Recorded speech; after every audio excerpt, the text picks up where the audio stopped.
Hello all, मैं Varsha Chandalia. Procrastination is an act where we put off the task at hand till the last moment or deadline, whichever is later. हम क्यों करते हैं procrastination? Because we have a discomfort around the task at hand. हम वो काम करने में एक असमंजस और एक अनिच्छा महसूस करते हैं। हम सोचते हैं अभी नहीं करना पड़े तो सबसे अच्छा हो। ऐसा किस लिए होता है? Time inconsistency is one of the biggest factors. Human brain इस तरह से डिज़ाइन किया गया है कि इमीडिएट आपको रिवॉर्ड या गेन जो मिलेंगे उसकी वैल्यू हमेशा फ्यूचर रिवॉर्ड्स या गेन से ज़्यादा रहने वाली है। आपको अभी अगर आराम मिल रहा है, कोई कंफर्ट मिल रहा है, हमेशा वो फ्यूचर कंफर्ट से ज़्यादा वैल्यूएबल रहेगा आपके दिमाग के लिए। अगर हम अपने आप को टाइमलाइन पे दो भागों में डिवाइड कर दें, future self and present self, तो हम इसको बेहतर समझ सकते हैं। जब भी हम कोई गोल बनाते हैं तो हमारा जो गोल होता है वो गोल हम डिज़ाइन करते हैं हमारे फ्यूचर सेल्फ के लिए, क्योंकि हमारा फ्यूचर सेल्फ वहाँ के कॉन्सिक्वेंसेस देख रहा है, रिवॉर्ड्स देख रहा है और गेन्स देख रहा है। तो हमारे लिए गोल सेटिंग बहुत ईजी हो जाती है, क्योंकि हम वो दूर के रिवॉर्ड्स और गेन्स भी देख पा रहे हैं। So we set goals which we know that are a little difficult to do. लेकिन the catch is goal setting is done by our future self, but the actions, जो actions लेने हैं हमको, वो हमारे present self को लेने हैं। So we develop this discomfort।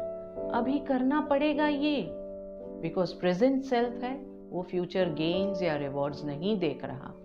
तो आपके लिए ये गोल बनाना बहुत इजी हो जाता है कि मैं हेल्दी खाना खाऊंगा या खाऊंगी, एक्सरसाइज भी रेगुलरली करना है ताकि I can stay fitter and more energetic in future. लेकिन जब आप वो आइसक्रीम, वो पिज्ज़ा, वो पास्ता देखते हैं, वो विजन आपकी आंखों से दूर हो जाता है। आपको पता होता है कि वो दूर की बात है, अभी टाइम है मेरे हाथ में, चलो इस बार ये खा लेते हैं।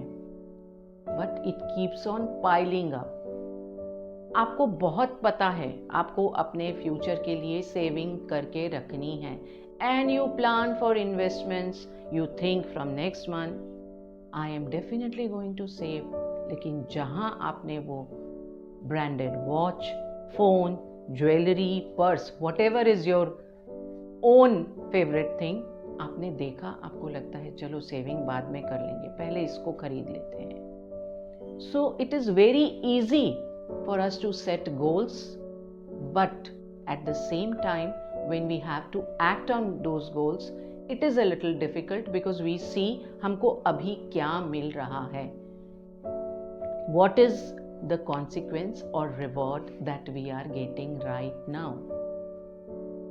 तो हमको अगर प्रोक्रेस्टिनेशन कम करना है तो we have to make the consequences of our actions link to the present. और जो एक चीज़ हमको बहुत ध्यान रखने के लिए ज़रूरी है वो ये है कि अब हम कुछ कर रहे होते हैं जो हमको नहीं करना है, या कुछ नहीं कर रहे होते हैं जो हमको करना है, तो at the back of our mind we are always aware.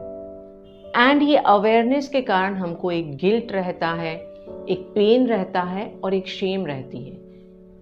It is always bigger than the comfort that we get by procrastinating और by doing something else which is less important for us to do.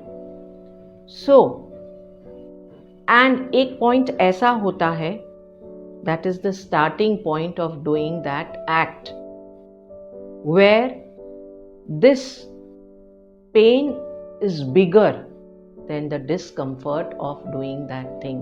So if we just start doing something, we can get into momentum because we have overcome that barrier. आप सोचिए कई बार हमारे साथ ऐसा होता है कि हमको कोई असाइनमेंट करना है, कोई चैप्टर कंप्लीट करना है पढ़ने के लिए, या कोई किताब हमने अपने लिए रख के रखी है कि मुझे ये कंप्लीट करना ही है, तो हम उसको टालते जाते हैं। लेकिन जिस मोमेंट पे हमने उसको हाथ में ले लिया उस काम को, फिर हमको नहीं पता चलता कि हमने कितनी जल्दी इसको फिनिश कर लिया, कितने अच्छे से फिनिश कर लिया। So the idea is to reach that point as soon as possible. आप उस काम को शुरू कर दीजिए बस। आप ये मत सोचिए ख़त्म करने में मुझे इतना टाइम लगेगा, इतनी मेहनत लगेगी। Just start doing that thing.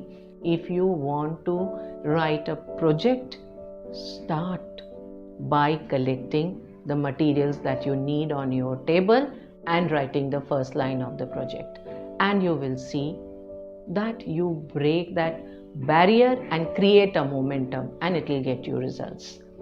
If you've liked the video, subscribe to my channel, share and comment. Thank you.